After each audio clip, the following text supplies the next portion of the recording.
On sait qu'avec cette pandémie, il faut être très, très prudent, mais en tout cas, pour l'instant, il a réussi un défi assez difficile en réalité. C'est-à-dire que d'une part, de laisser le pays ouvert, et d'autre part, de ne pas atteindre le seuil de capacité des hôpitaux, et ça n'a pas été simple.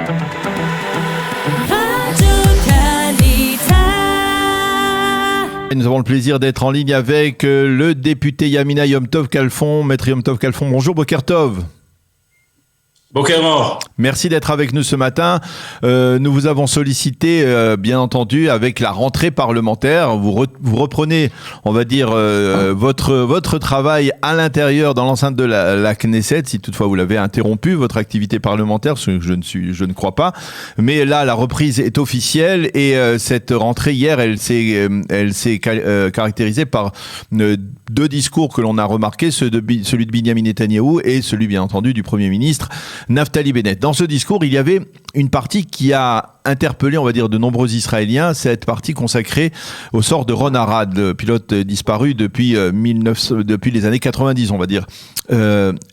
Alors, soit Naftali Bennett en a trop dit, soit il n'en a pas assez dit. Et ce matin, dans la presse israélienne, on affirme qu'on ne comprend pas très bien pourquoi Naftali Bennett a évoqué ce sujet.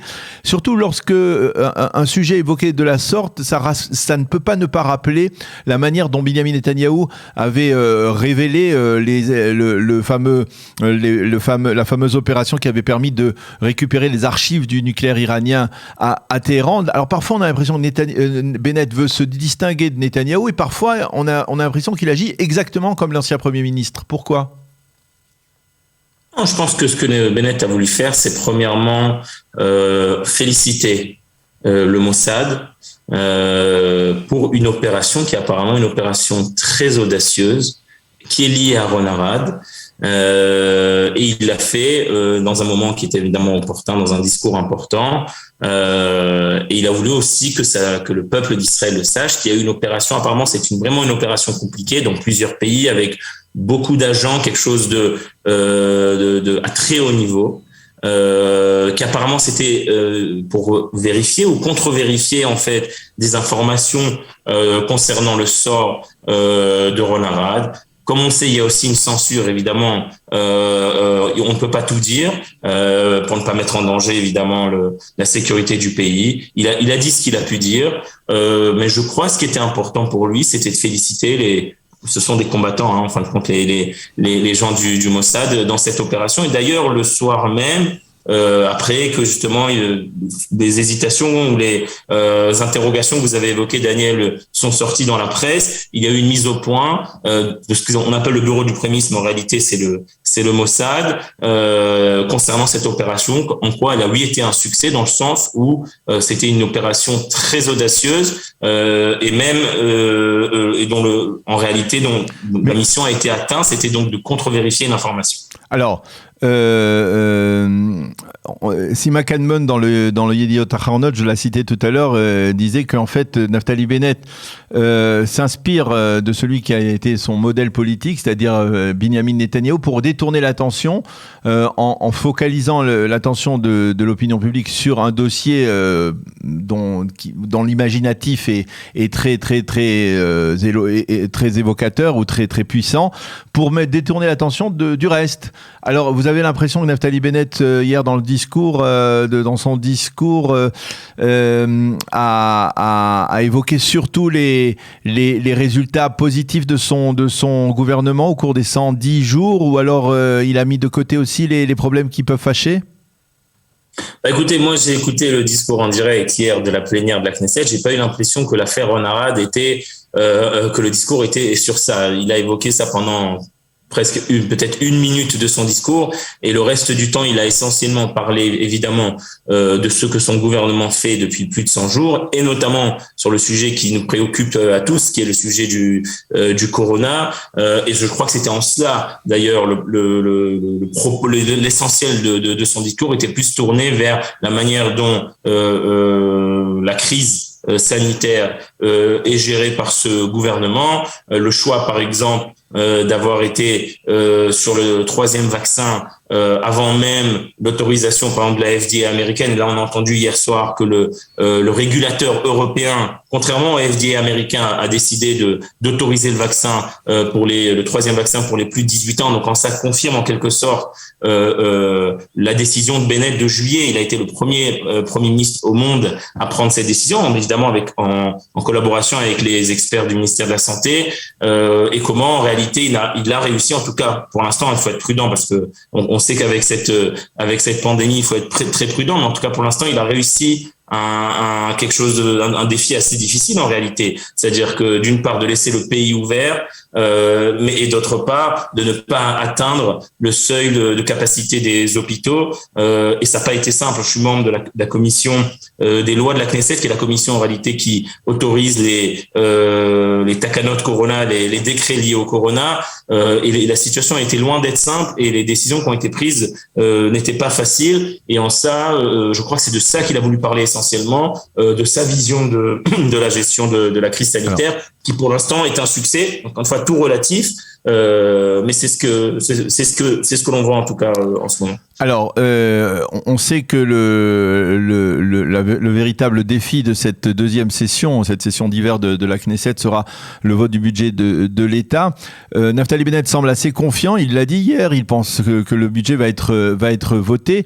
Alors, moi, je voudrais vous poser une question sur l'après-budget. Est-ce que vous ne craignez pas que justement après le budget, une fois que, on va dire, cet obstacle majeur sera passé, eh bien, dans ce gouvernement fédéral, dans lequel Naftali Bennett est le Premier ministre, eh bien, chacun des cantons politiques va se réveiller, va essayer de mettre en avant sa propre idéologie, comme on l'a vu ces derniers jours avec le parti Meretz, qui avance ses cartes dans le dossier du processus de paix, va rencontrer Mahmoud Abbas.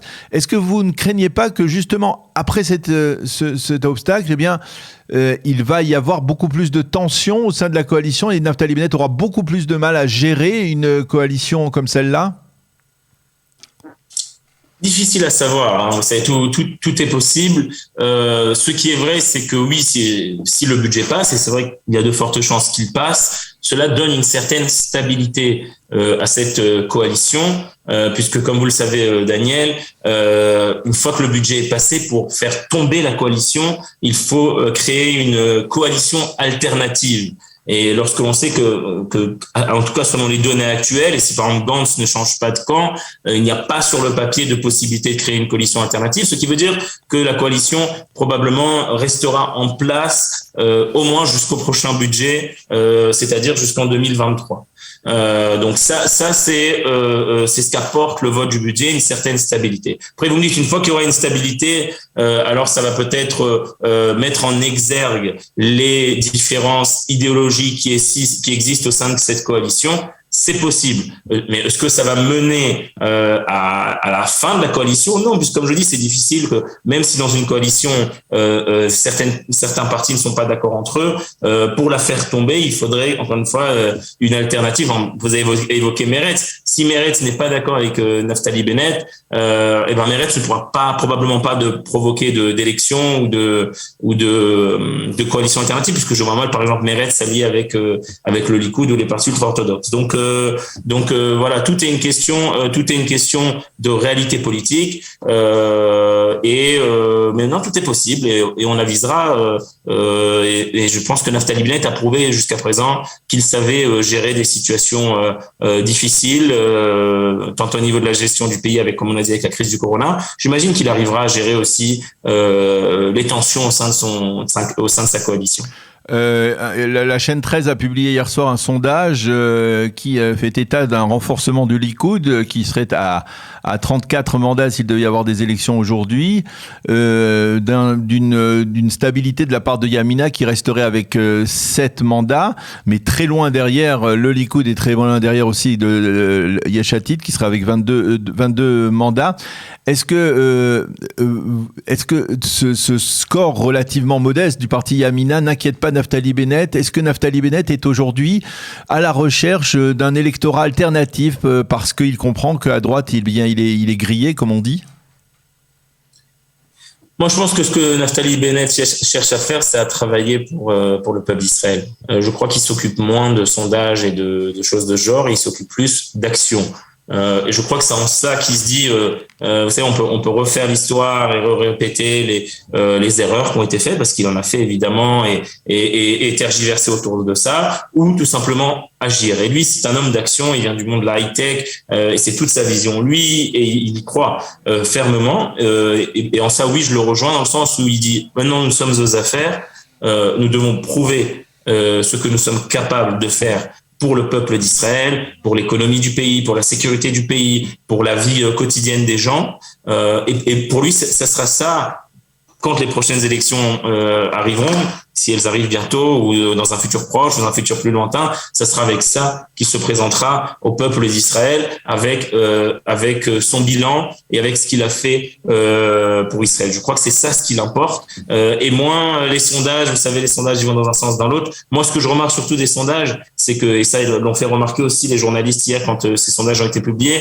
c'est qu'on sera arrivé plus ou moins à la même situation dans laquelle on a été pendant les 2 dernières années, c'est-à-dire qu'un blocage total. Donc, s'il devait y avoir des élections aujourd'hui, on aurait été de nouveau bloqué. Donc, s'il y avait une 5e élection. Non, ce que je veux dire, c'est qu'il n'y a pas une forme d'adhésion massive d'une partie de la population à Naftali Bennett ou à Yamina à travers Naftali Bennett. C'est-à-dire que le Premier ministre reste toujours à la tête d'une petite formation politique et que cela peut pas le paralyser, mais en tout cas le mettre en difficulté, surtout au lendemain du budget, comme je le disais. C'est-à-dire il ne sera que le chef d'un petit parti, c'est-à-dire sa légitimité risque d'être remise en cause.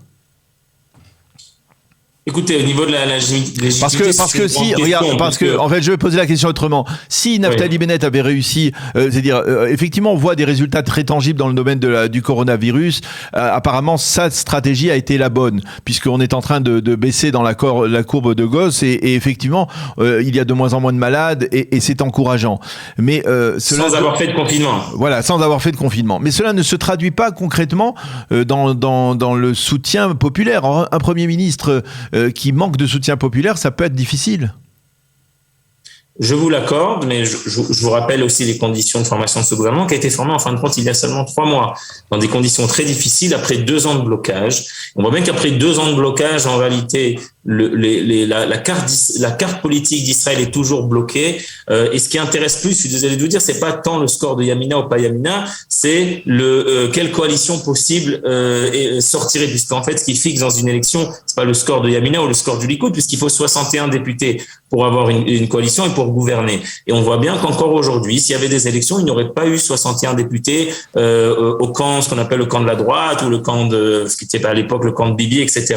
Ce qui prouve qu'en réalité, l'analyse de Bennett était bonne, que s'il n'avait pas fait cet acte qui a été très difficile, comme vous l'avez dit, ça a déçu une partie de ses électeurs, et ben le pays d'Israël aurait été bloqué encore pour une très longue période, avec tout ce que cela engendre. Donc, si on regarde ces sondages, moi, la donnée qui est intéressante, c'est qu'en réalité, ces sondages prouvent qu'on fait du surplace au niveau de la carte politique israélienne. Alors, entre faire du surplace ou faire avancer le pays en ayant un budget, en ayant un gouvernement qui travaille, des commissions qui travaillent, je crois que oui, il a fait le bon choix en faisant avancer le pays, en débloquant la situation.